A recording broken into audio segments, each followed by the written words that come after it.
What's going on, guys? Welcome to the BK Sports Show for April 19th, 2024. We got a lot to talk about today. We got NBA playoffs to talk about, and we have something that's even more important than that, the NFL draft. No, I'm just kidding. It is. More. If we're just talking viewership, there'll probably be more people watching the NFL draft than the NBA finals. You think so? Yeah, probably. Yeah, probably. Definitely. Or at least, the NBA finals is potentially 7 games, but I don't think it's outrageous to say. Have an opinion for once. Grow up, Peter Pan. God, trust me. We'll have some opinions. So we're going to go over some of the NBA matchups. We're going to go over the LA Lakers versus the Denver Nuggets. We're going to be talking about the Golden State Warriors. We're going to be going over some NFL draft stuff. And I also want to just tell everyone that before the show, Chris decided to tell me that he's a wrestling guy. He went to Monday Night Raw. He's a big women's wrrestling fan, I guess. Why I am a fan of women wrestling. I'm definitely a fan of that. Guilty as charged. And who'd you say the best wrestler ever is? Such a stupid answer. Stone Cold. Oh my goodness. Stone Cold. Well, real men picked Jeff Hardy. Well, here's the thing. I'm not like a huge wrestling fan. They were just in town, so I was just like, all right. Do you still watch it at all? Yeah. I try to, but I'm just like I understand. I understand like the storylines and all that are good. And I used to be a huge wrestling fan, like back in like the late. You used to be a booger eater? Yeah. Oh, okay, Colin Cowherd. No, I was a big wrestling fan like back in the late 2010s. Like obviously I grew up on it, but then I stopped watching in the late 2010s and I try to get back to it. And I understand the product is way better now than it was when I was watching. No, it's not. I just can't. No, I'm talking about like late 2010s. It's way better now than it was. Yeah. So I understand that it's a lot better, but I'm just like, all right, like I'm an adult. Nothing wrong with adult wrestling fans. Let me just say that. There is. I'll go out. There's nothing wrong with that. You're a weirdo. You are. This is what I meant. This is what I meant by that. You're a weirdo. You're a weirdo. Sorry. What I meant by I am an adult, meaning I have a job. I have obligations that I have to fulfill. You're not a booger eater. Yeah. And I cannot sit down for 3 hours and watch wrestling. I cannot do that. And it's not even slander towards wrestling. I can barely do it. I will slander it. I'll do it for you. I'll slander it for you. Anyone you're wrong. Who watches this show, if you watch wrestling and you're above the age of 13 years old, male or female, see yourself out. I don't want your viewership. No, absolutely not. No, he does not represent the BK Sports Show. He only represents. I represent half. Honestly, no, I don't. 50% you do more of the work. I know. I'm like 40%. You do more of the work. All right, I'll take it. So, as a majority owner of the BK Sports Show, I do not condone the statements, and his statements do not reflect the BK Sports Show. Only 40% of it. All right, let's talk about a real sport, and not something that's fake and people who don't have Jeff Hardy. Stop it. All right, we'll talk about a sport. We'll talk about basketball because we have, to me, my favorite matchup of the entire postseason so far, just out of both the East and the West, just when I look at both sides of the bracket, we got the LA Lakers versus the Denver Nuggets in round 1. LeBron James, Anthony Davis versus Nikola Jokic and Jamal Murray. What are your thoughts about this series? Here's what I'll say about the Nuggets and Lakers series coming up. I think on Sunday that they'll play. Not sure. I'm sure it's a primetime game. I probably should know that. I don't. We'll figure it out. Everyone's got the ESPN app. Last year's series, we all know the Nuggets swept them. They were close games. And if you were to ask me a week ago, who would win this series? I'd be like, yeah, the Nuggets are going to beat the Lakers in 5 games, maybe 6 games. But as I really think about it, and as I dig deep into this series, there's only one thing harder than winning a championship, and it's repeating and winning another championship. You have a target on your back. Everyone is gunning for your spot. And the Nuggets aren't the same team. They're not even, I would argue they're a worse version of themselves this year. Bruce Brown played a big role on the Denver Nuggets last year. He, going up all the way until that playoff run, the Nuggets wanted Bruce Brown off of the team. And then Bruce Brown just showed up and was very good in the playoffs last year. I mean, schooled my Suns all the way to a championship, whether it was against the Lakers or whether it was against the Suns or whether against the T-Wolves. And if you were to ask me a week ago who's going to win this series, I'd have said the Nuggets. They're probably going to beat them in 4 or 5. And man, as I think about it, that bench is a little bit weaker. The Lakers are a little bit better this year, and they've been playing some better basketball recently, and they're a deeper team than they were last year, surprisingly. And if anyone can slow down Nikola Jokic, it's Anthony Davis. The Los Angeles Lakers have a real chance to win this series. I won't pick the Lakers to win this series because I think anyone that does that is just trying to drive views or just trying to have a hot take. Will the Lakers beat the Nuggets? I wouldn't be surprised if they do. Anthony Davis can shut down not shut him down, but Anthony Davis can limit the damage Nikola Jokic can do. Now, is that still a 25-10 game? Maybe, but at least it's not a 35-10-15 game. And if anyone could do that, it's Anthony Davis. And if there's a team that can that can expose Nikola Jokic's defensive liability, it's the Lakers. They get to the line, they drive to the basket, and recently they've been shooting more threes, but that Nuggets team, it's not as good as it used to be. Bruce Brown isn't there anymore, and the Lakers have a legitimate shot of beating this team. I don't know if I'll pick them, and maybe I'll get to a prediction in just a second after I let you speak, but it's not out of the realm of the possibility that that this should just be an open and shut case. And I've seen multiple people on ESPN, on Fox Sports, name the website that has said, man, the Lakers are done. They're not going to be able to win. And I'm like, you're going to count out LeBron James like that? You're going to count out what I think is the greatest basketball player of all time and LeBron James out?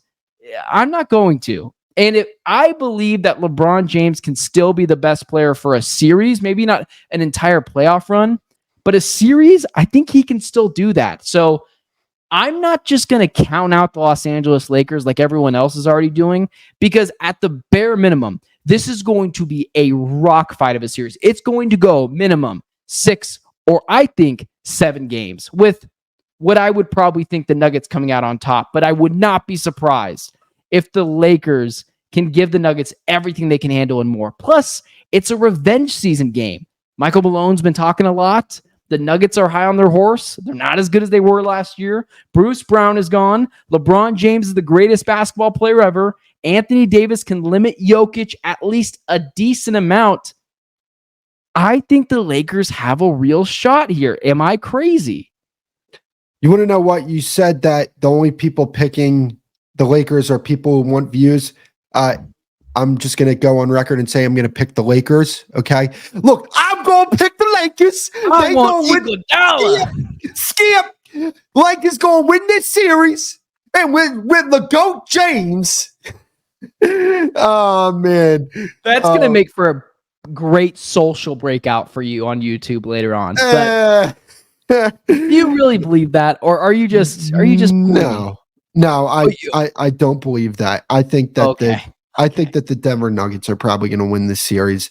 I think they win in 6 because if they go 7, I'm not betting against LeBron James in a 7th game. That's a great point. I'm not doing that. I understand they play game 6 at the Crypto. Used to be the Staples Center. Now it's the Crypto. I can't stand that name. Yeah, it's a stupid name. I think they got to get this thing done in 6. I'm sorry. With the level of greatness that LeBron James has shown over an extended period of time, him still playing at a very, very high level, if you get him in a game 7, I want nothing to do with that guy. And this series, to me, if the Lakers want to win this series, it's about LeBron James, because what the Denver Nuggets do, they do a good job of neutralizing Anthony Davis in a way, right? Like Anthony Davis's superpower is what he does around the rim. And what the Denver Nuggets like to do is they like to get him in situations where he's got to guard the perimeter. And when you do that, the Lakers aren't as good of a team as they usually are, because you're taking away arguably your best player and taking away the thing that he does, I think, the best away from him. And look, the Nuggets are going to want to score in the paint. Like that's something that they do very well. So, that is a counter argument to that. But to me, this is about LeBron James if the Lakers want to win this series. And I'm giving them a chance. I'm absolutely giving them a chance. I'm leaning probably 60-40 Denver right now. What about you? 60-40 Denver sounds right. And this is the last thing I'll say on that because I know we have a million things that we have to go through today. But man, you bring up a great point, and I'm going to steal your take. If the Denver Nuggets are going to win this series, they have to do it in 6 games or less. They have to. Because if there's anyone that in a 1-game setting, we just saw it with LeBron and the Pelicans, it wasn't even really a 1-game setting. It was a 2-game setting when he annihilated them both times. But there's only one player that comes up the biggest in those kind of moments, waits for the lights to get the brightest. And if this series goes to 7 games, man, you're right. I would take the Los Angeles Lakers because there's no one better in a game 7 in a do or die scenario than LeBron James in the world.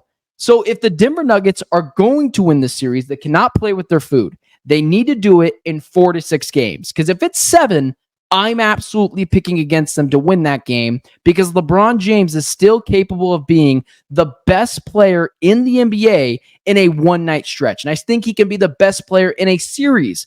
I just don't think he can do it anymore for a full playoff run. And that's where I think Anthony Davis becomes so important. But that's where I am on the Lakers and Nuggets series. I'll let you say your piece and then we can move on. Yeah, no, I got everything out that I needed to get out. To me, this is the most interesting series of the first round because it's LeBron and it's the Lakers and it's the Denver Nuggets, the defending champions. And I think this is going to be a tough series for Denver. I mean, I really do. So, yeah, definitely looking forward to it. You got anything? Sorry, you mentioned the most interesting series. I'll just put this out there really quickly. The most interesting series to me is the Los Angeles Clippers and Dallas Mavericks series because I absolutely am taking the Dallas Mavericks to beat the Los Angeles Clippers. I think I have Luka Doncic just fear. After what he did to the Phoenix Suns, I'll never see Luka Doncic the same. Giannis Antetokounmpo and Luka Doncic, I'll never see those guys ever the same. They can just become Ben Simmons-like players, and I'll never see them the same. That's how amazing they were against the Phoenix Suns, but it seems like that's how everyone is in a do-or-die scenario. But if the Clippers beat the Los Angeles Clippers, if the Dallas Mavericks beat the Los Angeles Clippers, the Clippers are going to have to blow the whole thing up. Steve Ballmer is not going to stand for it. Kawhi Leonard, they just signed him. Who knows what they're going to do with that, but Paul George will be gone. James Harden will be gone. They'll have to start over from scratch. They'll have to rebuild a new team because Steve Ballmer, I don't know if you know this about billionaires, they're not patient, and he's been way too patient enough. And if it blows up, especially in the first round, yeah, the Clippers, they're cooked, and they're going to have to blow up that team. So what? Because I don't want to spend too much time on this. Yeah, absolutely. You think they would blow up the team going in the first year in that new arena? You think they would want to be in a rebuild in the first year of that new arena? That's my only pushback to that. That's a good point, but I think you have to. What are you going to do? You're going to continue to be a first-round exit? I mean, you could roll the mantra of, hey, we have a bunch of stars on our team. We'll re-sign Paul George, or you could do hey, it's a whole new beginning. It's a whole new stadium. It's a whole new team. We're going to get better draft picks, whatever it is. We're going to get different compensation because if you flame out again in the first round because of who knows if Kawhi Leonard's going to play, they're optimistic he will, but another injury, you can't do it anymore. It's the Chris Paul effect. It's why people moved on from him. And by the way, one last thing about that. If Paul George does leave the Clippers, he's going to Philadelphia. Which would be a great He's going to Philadelphia. He's going to Philadelphia to Joel Embiid. Okay. 100%. Because you think about it, just to dive into that real quick. I mean, that they would be a perfect complement because you have Embiid, who obviously he does his best work down low, but he can also move around that elbow area and be effective. This is best work in the injury list too. Shut up. Yeah. So yeah, but then you have Paul George, who's a high-low scorer, can play on the perimeter, along with Tyrese Maxey. I think that'd be a really good fit there, but we're not going to spend too much time on that. He's definitely leaving. I think he's definitely leaving the offseason regardless. I just don't know where, but yeah, continue. He's gone. I'm sorry. One last thing that I have to add to that. What was funny was like everybody thought Paul George was leaving OKC and he ended up staying. Obviously, he ended up leaving the year after, but I wouldn't rule that past him. I'm just throwing that out there. I felt like I needed to. So another series that we have to talk about, to me, one of the most interesting series in the East, and that is the Philadelphia 76ers versus the New York Knicks. See, to me, I think New York is a very good basketball team, but I also think with Embiid in the lineup, the Sixers are 31-8, I believe that is. They're one of the best teams in basketball with this guy in the lineup. And I get it. He's not at his 100% self. I think that's crazy. That's so weird. That's unlike Joel Embiid. He's always at 100%. That's crazy. He's never been injured. So sorry. He's never injured when it matters. I mean, you're kind of helping my case here because, he's not 100%. Well, he's never 100%. I know. Look, never. I know. Here's What's the best thing. Kind of ability? Availability, yes. Here's my thing. I got the Sixers winning this series. I do. And the reason why is because I think that if you are going to be in a series where the game has to slow down a bit, right? I think that the best series to be in is, or best team to play with a high seed is probably the New York Knicks, right? New York Knicks are more defensive oriented basketball team. They like to slow the game down as well. And I could see the Sixers winning this series in 6 games. I understand Embiid didn't look too hot the other night versus the Miami Heat. But my thing is this, he didn't look too hot and they still ended up winning the game against a Heat team that everybody knows you get him in the playoffs and it is a scary sight. So what do you think about this series?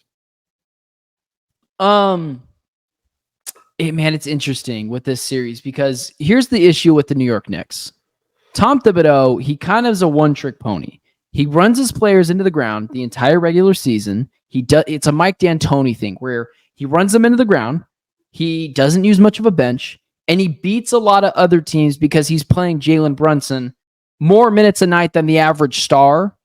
And the other team's not doing that because it's the middle of February and it's a game against the Detroit Pistons. And so they tend to do better in the regular season than they do in the playoffs. Now they're insanely physical. There's no Julius Randle, which you could argue, I'm not sure is a good or bad thing because Julius Randle, when he's rolling, is really good. The problem is he's never able to decipher if he's rolling and if he should pass the ball. But he's a key part of what they do. He's a defensive-minded guy. And he's a very strong player. And down low with Joel Embiid, they'd be banging bodies, and it'd be good for the New York Knicks. I think with this, I'm just going to pick the best player in the series.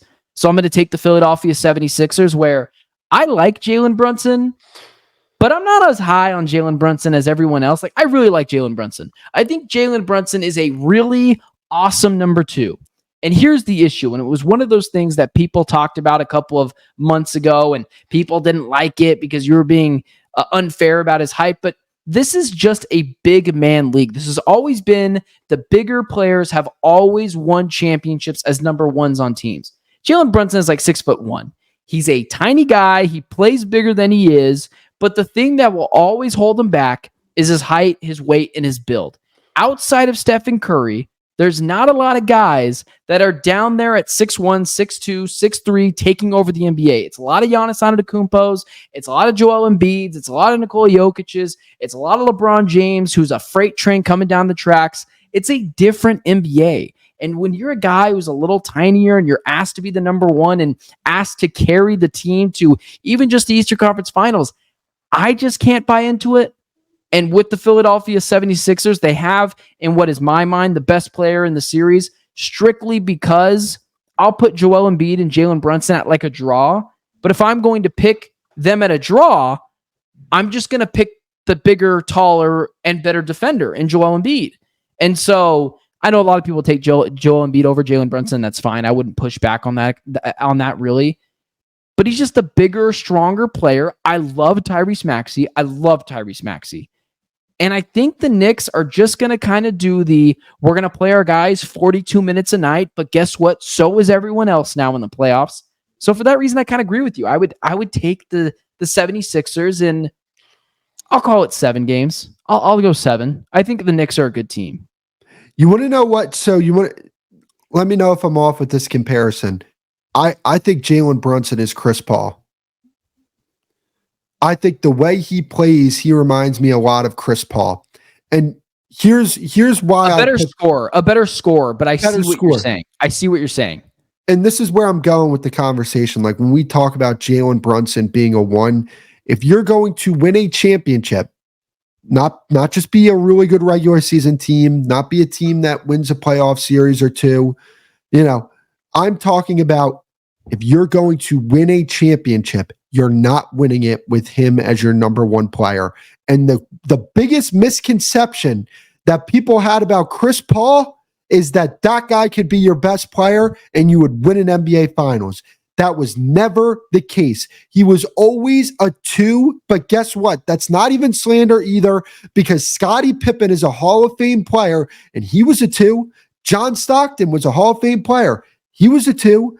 You could be a great number 2 player on your team and still be Hall of Fame, still be one of the greatest players to ever play the point guard position, because naturally that position is made for the guy usually to be not the best player on the team. Like, yes, you have your Steph Currys, you have your Magic Johnsons, but I mean, there's Steph Curry and Magic Johnson. But also Magic Johnson wasn't even the anomaly. He was a big player. He was a big player. Exactly. Steph Curry is the anomaly. He just is the anomaly. And that's okay. Like, there's always exceptions to the rule. And the rule is, if you're not a bigger player, it's hard to dominate this league unless, here's the caveat, if you can shoot from 45 feet out and make it consistently, then there's your caveat.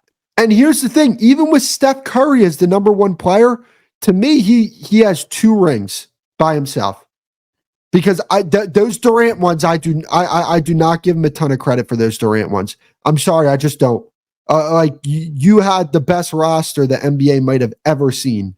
I don't give you the type of credit that I would give like, a LeBron winning his championship or a Jokic winning his championship. I give him credit for the 2 that he won in 2015 and 2022, 2017 and 2018. It's like, do you want credit for assembling the best team ever and being a part of it and not being the finals MVP? So like, yeah, I don't know. He won championships. Steph won one in 2015 and one in 2022 as the number 1 guy. But again, Steph Curry's awesome. He's one of the best players to ever play. He does something that was so important in today's NBA, better than anybody who's ever played the game, which is shoot the basketball. Not only that, he had a great team surrounding him that perfectly complemented him.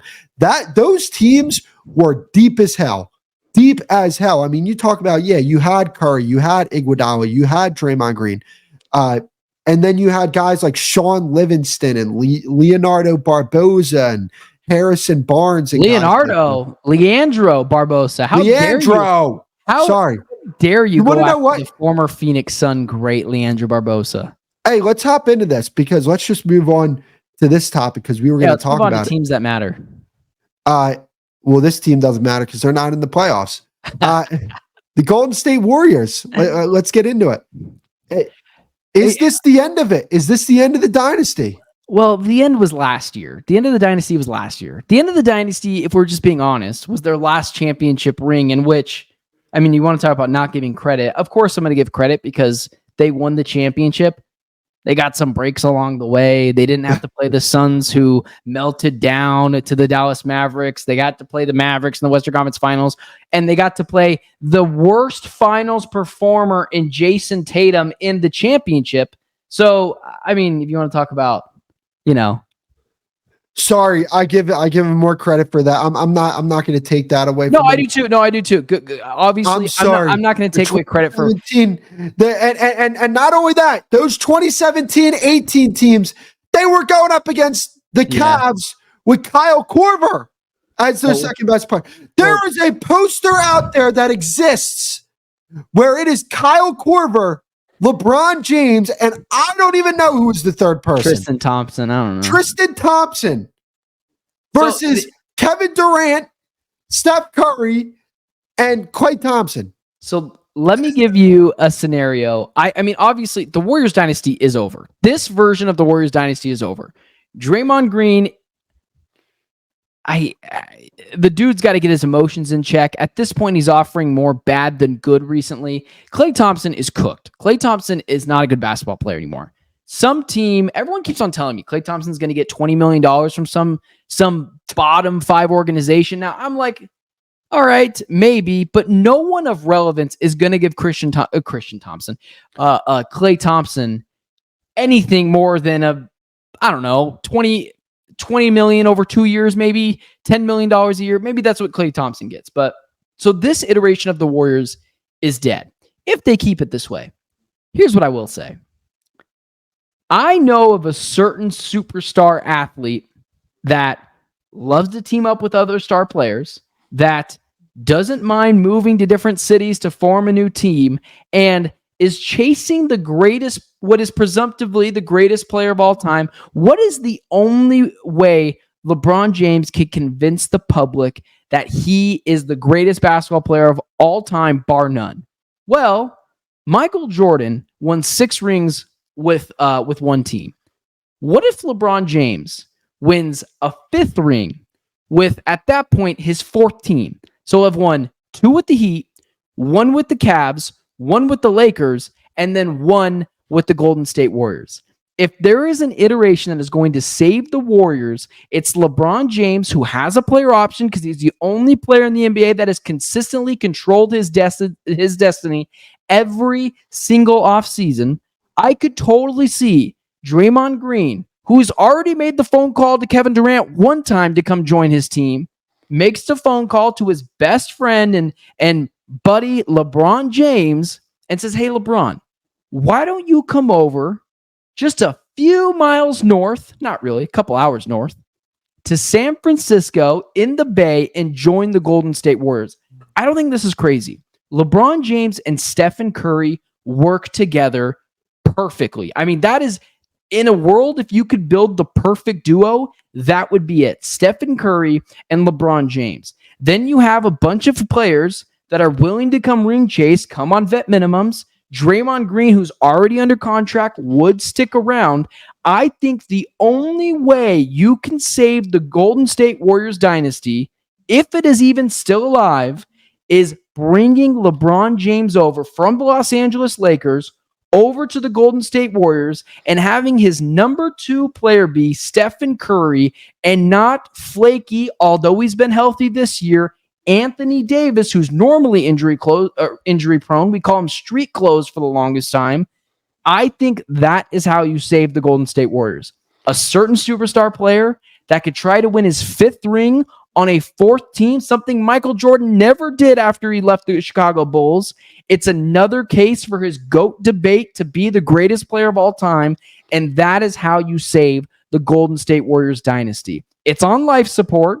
It's either dead or they go get LeBron James and he joins Stephen Curry and Draymond Green. Klay Thompson goes bye-bye, and that is the next version of a championship contender in the Golden State Warriors. LeBron James teaming up with Steph Curry and Draymond Green.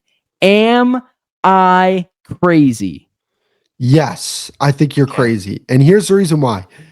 I don't see LeBron James, who is big on his legacy, and rightfully so. I don't see him saying, hey, let me go to an organization that has won 4 championships in my time in the league. I can't see him doing that, because I do believe that LeBron James does care about how the public perceives him.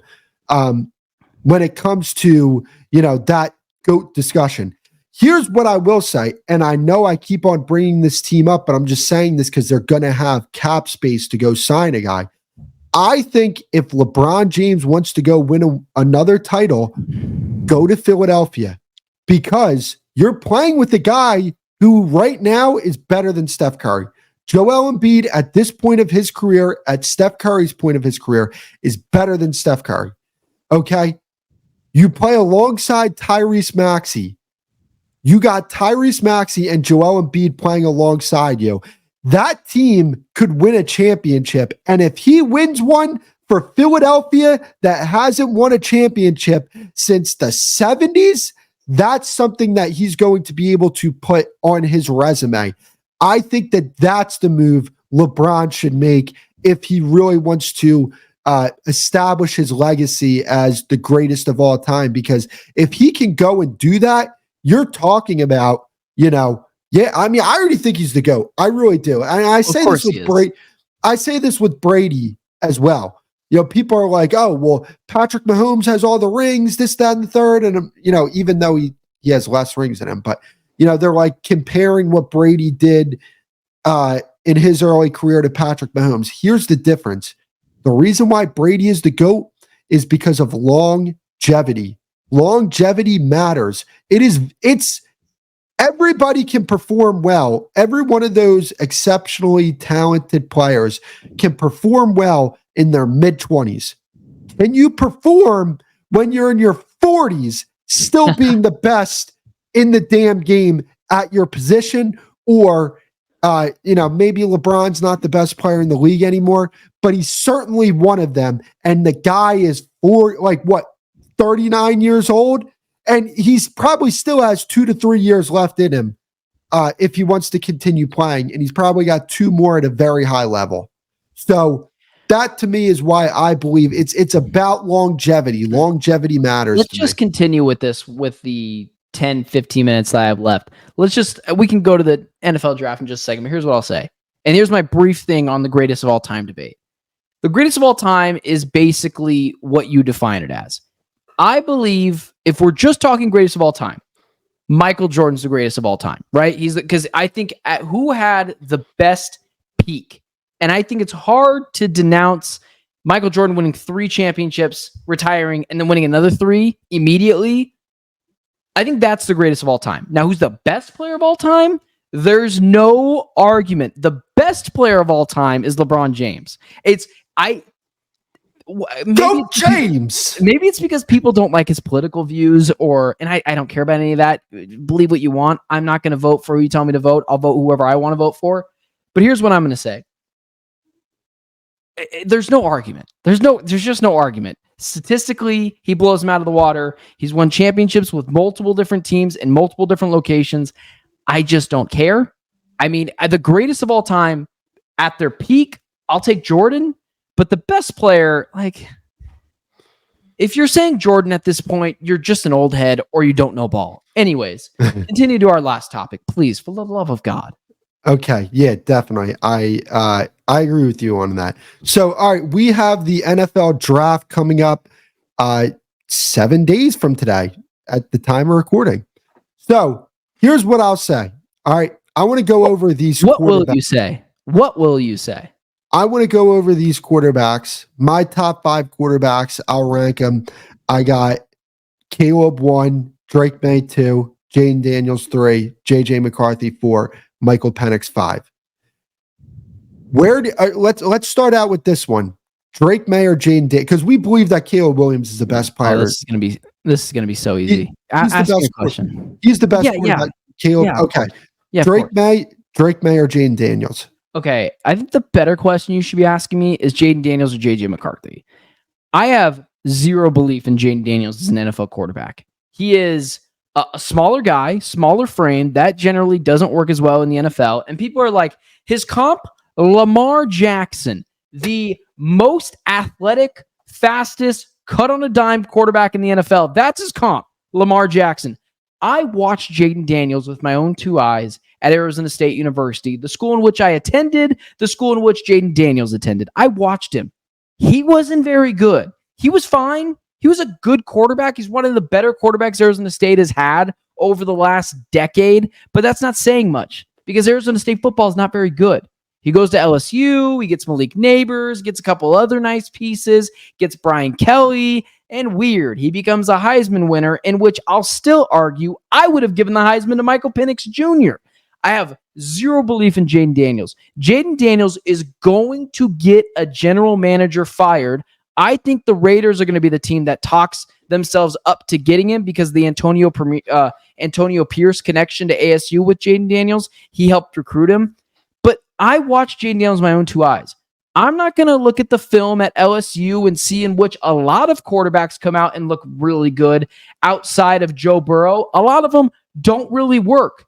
He gets a few weapons. He doesn't show up in the biggest games. Remember, he lost to he lost to the team of Florida State. He lost to Florida State in a game that they needed to win. He doesn't show up in the biggest moments. I don't like Jayden Daniels as an NFL prospect. He's going to get a general manager fired. If it's up to me, I would go, and I'm just doing this off the fly, Caleb Williams, Drake May, J.J. McCarthy, Michael Penix Jr., Jayden Daniels, Bo Nix. That would be my top 6. Jayden Daniels, maybe you have a totally different belief in him.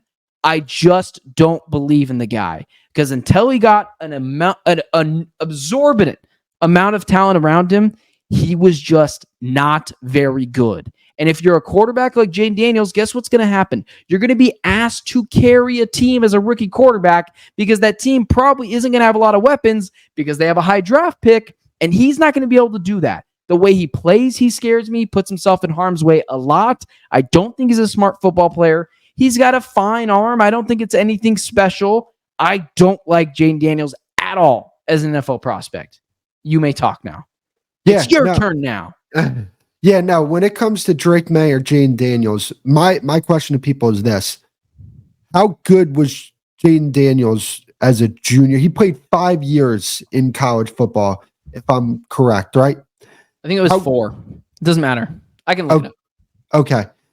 My question to people would be this. Drake May or Jayden Daniels as a junior? Because you remember, Drake May as a sophomore played some really good football for UNC. You're right. Really Sorry. You're right. He played 5 years. He played 5 years. Okay. So when Jayden Daniels was a junior, compare that to when Drake May was a junior. You can't compare the guys. So if you're telling me Drake May would stay in college another 2 years and play with Malik Neighbors and play with Brian Thomas Jr., I'm telling you, he probably looks even better than Jayden Daniels did. And here's my thing with Jayden Daniels, right?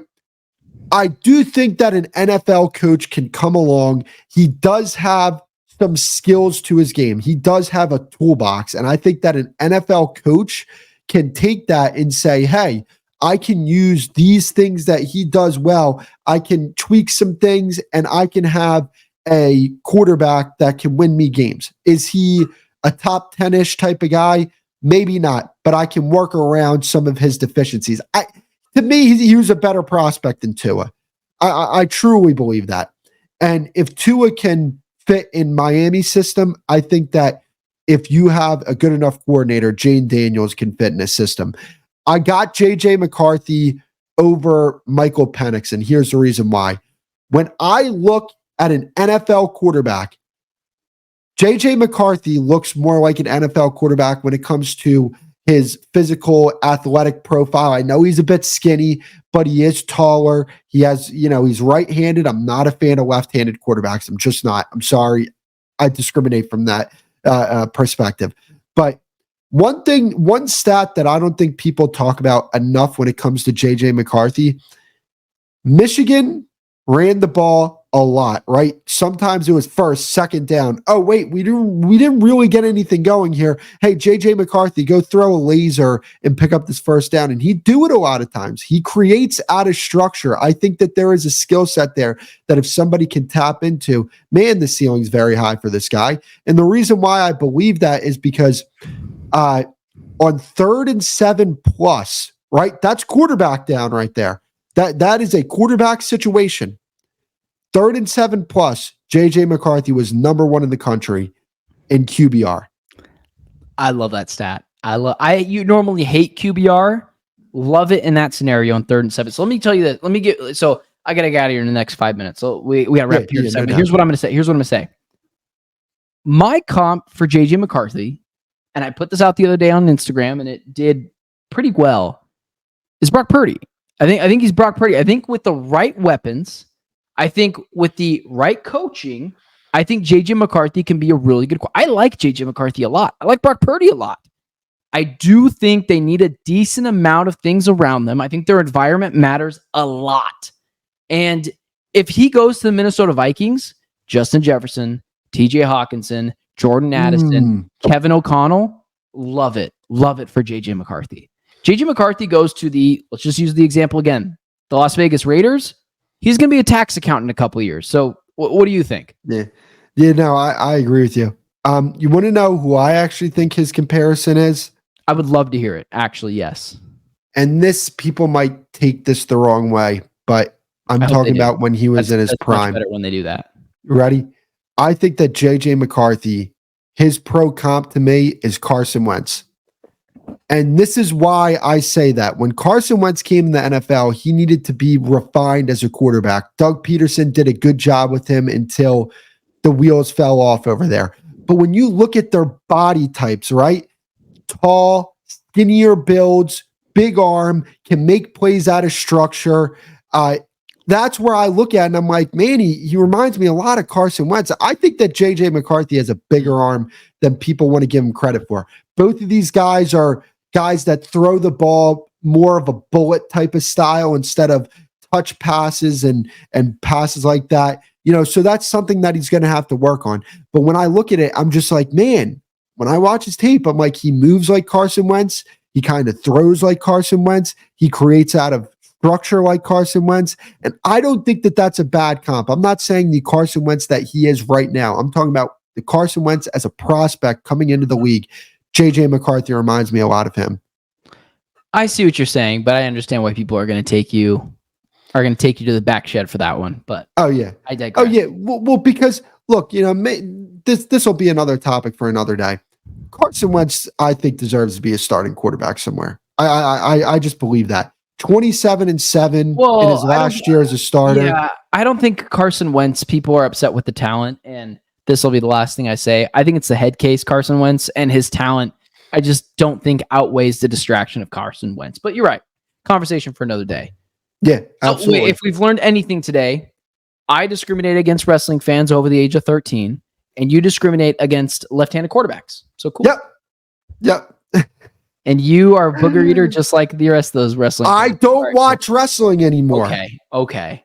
Who's your favorite female wrestler growing up? Oh man, I loved Stacy Keibler, man. I was a big Kelly guy. Kelly guy. I enjoyed Stacy Keibler because she was everything I liked in a woman. Okay, well, blonde. He's talking about tall, wrestling stats. Nice legs. I just had to put it out there. Is Caitlin Clark your dream woman? You just said blonde and long legs. No. But you want to know what? Caitlin Clark is some weird reporter in Indiana's dream woman. Oh, that was so.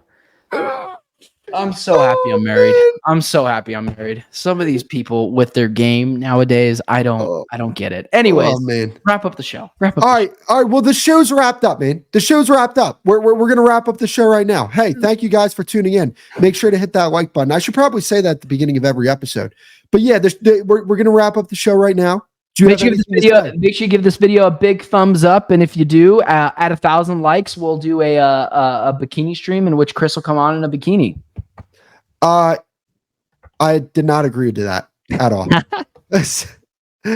right. Good. Good.